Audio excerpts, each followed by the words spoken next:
Okay, so we're live. How are you, dear viewers of 1 Millimeter? Tonight we have a surprise. My name is Leah Rubinstein, ambassador from the US, and we have Billy Phillips in the house. How are you, Billy? Thank God, all good. Thank you. It's great to be here, and I thank you for the invitation. Well, I want to tell you that Billy is quite an authority in Kabbalah and quantum physics. He's lectured in NASA twice. He has courses, very interesting courses. He quotes a lot of times Michio Kaku. And as I told you before, in this Drops of Light project, this is not about religion. This is about uncovering the secrets of the universe. I talked to you in the last 3 weeks about how the universe was created. I don't know if you were with me, or I can recap a little bit about this higher intelligence that created a vacuum, and he was filling with his infinite light everything, and he had to contract himself to create a vacuum of darkness, and from there light began, and the universe began to build itself, or be built by him or by his infinite light. So today I would like to ask Billy, we are certainly living dark times, right? Apparently dark times. But because we learned in the last 3 weeks that the beautiful light is preceded by a lot of darkness, what can you tell us? Because every human being also goes through a lot of darkness in our personal lives. So what does this mean? Why do we need darkness in the first place? Can you please enlighten us? Sure. First of all, one of the big misconceptions in spirituality is that darkness is merely an absence of light. And according to the Kabbalistic sages of history, that's not true. Darkness is an actual force. Now, darkness cannot exist within the presence of light. So if there's an absence of light, darkness is free to rule, to govern, to influence. But it is an actual force. Question is why? Who created that force? Why does it exist? And I'm going to keep it really simple, profoundly simple. If you have an empty glass and you fill it with hot water, the glass is what's called Kabbalistically a vessel. And if you fill that glass with hot water, what happens after a few moments is the vessel begins to absorb that which is filling it, certain attributes. The glass becomes hot. So when this infinite, intelligent, beyond human comprehension, force of supernal energy created an infinite soul, which contains, just like your body has trillions of cells, and each cell can make, if you clone it, can make a complete replication down to the very cell of each person. This infinite soul contained all the souls of humanity, all of us, past, present, future. We're all contained like soul cells in an infinite embryonic soul. And when that energy, that supernal force was filling us, we absorbed part of its attribute. Keep it simple. We inherited the DNA of the creator, of the cause of all causes. And what's the DNA of that creator? Create. Yes, we can co-create reality, right? Well, so we have this. We couldn't, but we inherited that potential. So born within us was this yearning, wait a minute, I want to create. I want to become the cause. We were only in effect at that point. There was this infinite energy, of consciousness, pure infinite consciousness, the source of all wisdom, pleasure, joy, beyond what we can grasp in our finite bodies. And it was the cause of the creation of what's called the infinite vessel, the souls of humanity. We then inherited that DNA, that divine, if you will, DNA, and suddenly born within us I want to be the cause, but I can't. I'm just an effect. So the original thought of this divine force was to give us infinite happiness. But there was something missing. We didn't experience complete happiness because we weren't the cause of it. So we said, through the power of our consciousness, our essence, we want to create. We don't want to just receive and receive and receive, because as we're receiving, the yearning to be the cause continues growing exponentially within us because it's filling us. It's like putting hot water and even hotter water into the glass. It's getting even hotter. So yes. Can I ask you a question? Please. So how come human beings in general don't believe much about themselves? We feel so reduced and so little, and only till very recently we woke up and realized that we can co-create reality. Well, we knew it throughout history. There were moments in history where we unleashed this power. But the question is, what happened after this yearning, after this DNA began, bursting at the seams, wanting to be expressed? This is why, as you said earlier, the Creator pulled back and created an empty space, a vacuum. It was just a little dot in comparison to the infinite light. But this was the Big Bang, the birth of time, space, and motion, and physicality. This became the playing field where we could now create the happiness through our own efforts and become the cause of the fulfillment that we receive. Now, remember did you ever play hide and seek when you were a little girl? Yes, of course. Okay. So the purpose of the game is to find your friends who are hiding. The objective of the game is to have fun, pleasure, joy. It's so much fun to play, right? Yeah. Okay.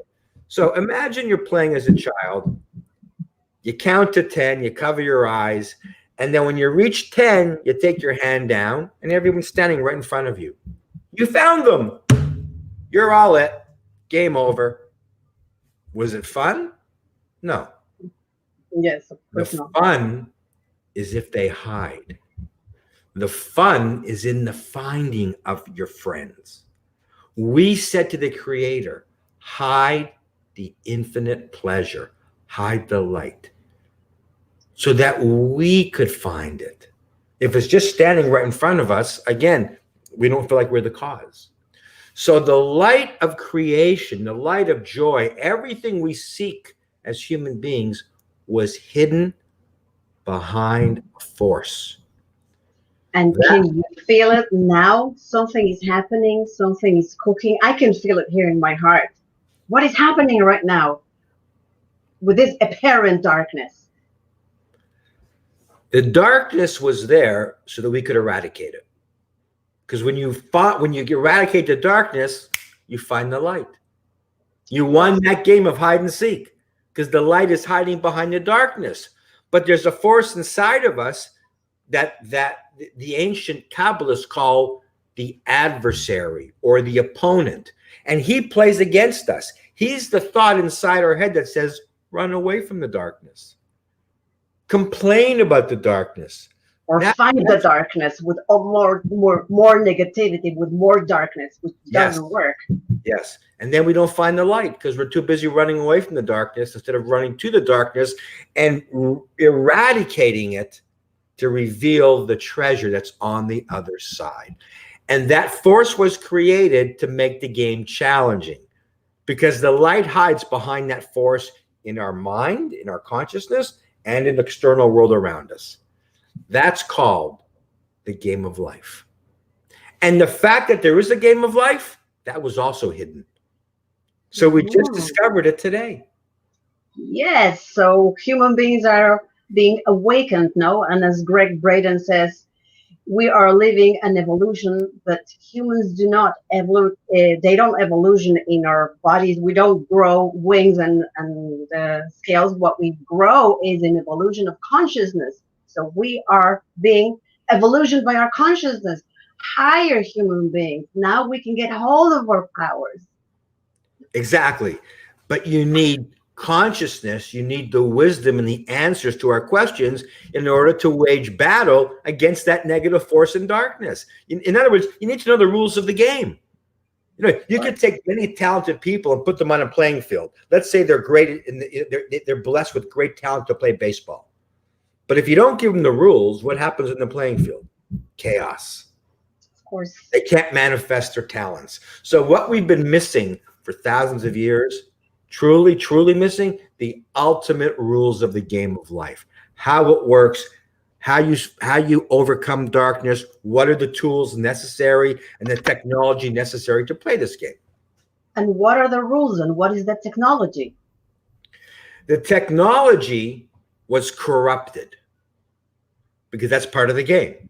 So the negative force, the darkness, didn't want to make the game easy, because the more you're tested, the better you become at the game, right? If you want to practice to be a great goal scorer in the game of soccer, you're not going to practice taking shots in an empty net. You want a goalie challenging you. So the goalie, this force called the adversary in our consciousness, corrupted all the tools, and this force created religion. That's what we don't want. Humanity knows that religion doesn't work. Exactly. Well, we haven't figured that out yet. We know it, but we haven't done enough to eradicate. And I don't mean get rid of religion. I mean get rid of the consciousness, the dogma, the dogmatic part of yes, where it's blind faith, and we don't get. You know, when I was a kid growing up, I would ask questions to rabbis. I'd say, "Why do we do this? Why do we do that? Why do?" You know what they always said to me? I don't know. Because because it's written there. It's written. Sorry, for me, not good enough, not interested. I knew there was a force out there. I knew it wasn't some, heavenly being sitting on a throne punishing and reward. I knew that was utter nonsense. But I did know there's an intelligence in the universe. There's purpose and design. And only when I found this wisdom of Kabbalah, because I started going to the science books. Reading the science books, I'm going, they understand how this playing field is constructed. They understand how the laws work, but they can't answer why. A physicist can't tell you why these, particular laws of, nature were chosen. Yes. When I found the wisdom of Kabbalah, it was the first time it reconciled modern day science with, we can say, for example, the Torah, the Old Testament. It sucks out all the religiosity, and it goes to the quantum level, yes, to the subatomic level, because the entire Torah is a code on purpose. On purpose. So we either create religion, or we can explore deeper and realize there's a technology, there's universal laws and tools to overcome that darkness. It's like the old science, Newtonian science, calls it Bruce Lipton, Greg Braden, and all the other great masters. And here you can see my hands. It's like science, and old religion, dogmatic religion. But in the depths of both, it's quantum physics and Kabbalah, right? Yes. And only through the language of quantum physics can we understand Kabbalah. And only through the language of Kabbalah will a quantum physicist finally be able to produce, because they haven't done it yet, they have failed to produce what's called the grand unified theory, or Michio Kaku calls it the theory of everything. So the physicists are missing Kabbalah, and the religious people were missing quantum physics, and they were battling heads for science and religion for centuries, and the darkness has been winning. Right. All we have to do is just merge it. Exactly. And, become all one solid knowledge about how the universe works and who we are. We have a dual particle, a divine particle, and the darkness is also inside of us. So free will is exercised in the knowledge of the present moment. So what are we choosing? How do we bring light about into this world, Billy? Basically, it works like a light bulb. A simple light bulb. Again, it gives us the language to understand what's really happening metaphysically, what's really going on. In a light bulb, you have 3 poles. Make sure you can see my fingers. You have a positive pole, which brings in the current, the electrical current. You have the negative pole in a light bulb, which is drawing that current. And if the positive pole and negative pole touch directly, you get a short circuit. Yes. There's a flash of light, which is intense. You with me still? I think we lost you a little bit over here, Billy. I hope your connection is fine. This is amazing, fascinating. Can someone please comment if we're still live, if you're still with us? Are you still with us, Billy? Moishe, can you please comment if we're still alive? Amazing teachings of Billy Phillips. While he's back, I'm going to show you the latest course that Billy Phillips is putting up. Oh, we are live? Okay. Because I don't see Billy. While he comes back to us, I'm going to share with you in our screen. This is the latest course that Billy Phillips is about to launch. He also has a course called Unredacting Jesus. Oh, he's back. He's back with us. Yeah, I lost you. Yes. Okay. What's the last thing you heard? About bringing light, about how can we bring out light into this world. I was worried already that you disappeared, and I wasn't quite sure where we are. The darkness came in. The darkness came in. Yes. We're just about to reveal the secret of light, and in comes the darkness.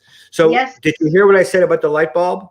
Yes, you were saying that when the plus and the minus don't get a resistance, they explode. It makes a short circuit. Exactly. You cannot really reveal light. Exactly. If there's no contraction, if there's no resistance, then you make a short circuit. So the key in a light bulb is the filament. The filament separates the positive from the negative. And in that resistance, resisting the current of energy, the light begins to glow. So the key with us is to recognize we have an opponent, an opposite force of consciousness within us. For example, you know something's bad for you, but you do it anyways. This is typical. You know something's good for you. You procrastinate. You talk yourself out of it. I'll do it tomorrow. Why is it it's so easy to get addicted to all things harmful? One taste, we're addicted. We don't get addicted to broccoli. Yeah. For example, you want to be reactive to someone and you feel the indulgence of exploding anyways, even though you know it means trouble. Right? Exactly. That's the force of the opponent that doesn't let you reveal light. Exactly. And that's called a short circuit. The key is to know, number one, there's an opponent inside my head. It's not me. I'm playing against somebody. And the key is to do what the filament does. Resist. This is what my teacher, Kabbalist Rav Berg, who took the ancient teachings of Kabbalah, which is from the book, the Zohar. This is the secret technology he revealed in the 20th century. The key, so simple, resist the reactive impulses of our nature because it's not our true source. It's the adversary. Yeah, it's taming this animal body that we're living in and this animalistic instinct, taming it in order to reveal this higher consciousness and this divine intelligence that dwells inside of us. And where is he? It's inside of us. Stop looking everywhere. Of course, he feels everything, but mainly divine intelligence is inside of us, and this is why we can let him co-create and us be a channel of light be transparent and channel light into others, no? Not only as knowledge, but also with these acts of resisting the opponent. Exactly. In the act of resistance, it's a paradox. You're saying, no, I'm not going to take that direct light, that direct pleasure. That's the paradox. And by doing that, you get the light. Now you're the cause of its illumination by resisting. If you just take it, no, like if you want to get mad, somebody really aggravates you and you respond and you get angry, they're the cause, you're the effect. You're short-circuiting in. Yeah, because you're not being the cause, you're not being the creator of your feelings. Somebody bothered you. If your favorite sport team loses a game and you get upset beyond what you should, the game is the cause, you're the effect. Yes, life happens to you. Exactly. Whereas you can make life happen once you realize, once you use your divine tools to co-create reality. Exactly. And we co-create when we resist reactive behavior. That's the key. Because the moment you shut down the reactions, you're now proactive. And that is the ultimate consciousness of that divine force. It's a proactive, creative force that doesn't react to anything.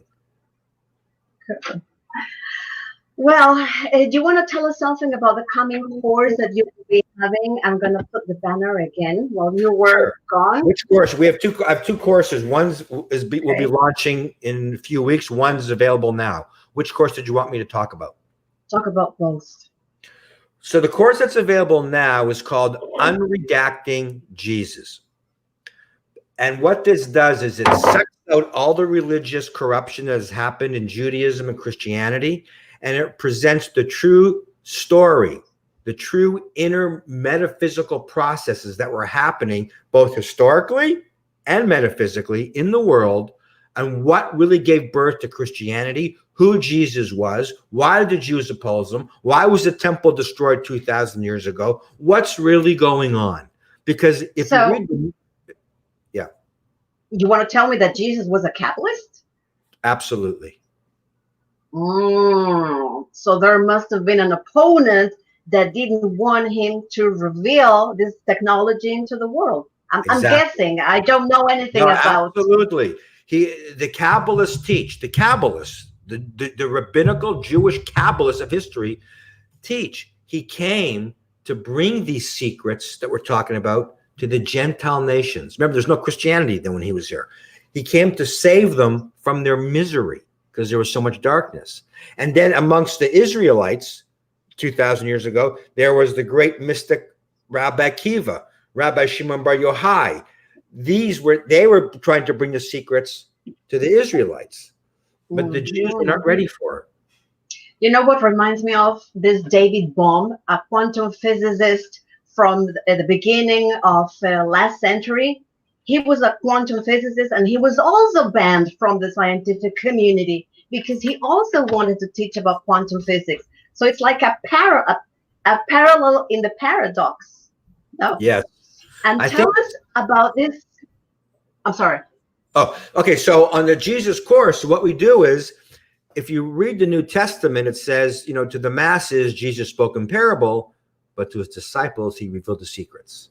No one knows what those secrets are. Even the earliest church fathers, the earliest, closest to Jesus, will tell you he had a secret teaching. It was never made public. We have those secret teachings, how we got them, where they came from, the whole history. They were redacted. That's why the course is called Unredacting Jesus. They were redacted from the pages of history. We have all that information. It's been hidden in the Kabbalah for 2,000 years. And the Kabbalists teach, if world peace and biological immortality and heaven on earth has not been achieved by the year 1541 in the Gregorian calendar, then you must open up the secrets and bring it to all mankind. Now that's 500 years ago.